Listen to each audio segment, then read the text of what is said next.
નમસ્કાર, આપ જોઈ રહ્યા છો સ્પાર્ક ટુડે ન્યૂઝ। અમદાવાદ ખાતે ગૃહ રાજ્યમંત્રી શ્રી હર્ષ સંઘવીની ઉપસ્થિતિમાં રાજ્યવ્યાપી એન્ટી ડ્રગ્સ કેમ્પેઇન અંતર્ગત પત્રકાર પરિષદનું આયોજન કરવામાં આવ્યું હતું। શ્રી હર્ષ સંઘવીએ સંબોધન કરતા જણાવ્યું કે ગુજરાત સરકાર અને ગુજરાત પોલીસે ડ્રગ્સની સામે અભિયાન નહીં, જંગ છેડી છે। શ્રી ભૂપેન્દ્ર પટેલે મુખ્યમંત્રી તરીકે શપથ લીધા બાદ સૌથી પહેલા ડ્રગ્સના દૂષણને ડામવા આરપારની લડાઈ લડવા ગૃહ વિભાગને નિર્દેશ આપ્યા હતા। શ્રી હર્ષ સંઘવીએ હાકલ કરી હતી કે સંતો અને મહંતો, नेताओं, अभिनेताओं, सामाजिक अग्रणीओ, शिक्षणविदो, पत्रकारों सहित तमाम नागरिकोए एक परिवार बनी गुजरातना युवानोने कैफीन द्रव्योनी चुंगलथी दूर राखवा सहयोग आपे।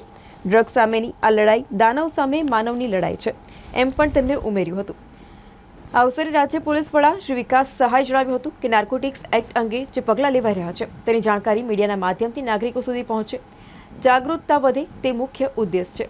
આ ઉપરાંત ડ્રગ્સના વિવિધ પ્રકારો, ડ્રગ્સ સપ્લાય ચેઇન, વિવિધ દેશોમાં નેટવર્ક, ભારતના બંધારણના ડ્રગ્સ વિરોધી કાયદાઓ વિષયક માહિતીસભર પ્રેઝન્ટેશન પણ આપ્યું હતું।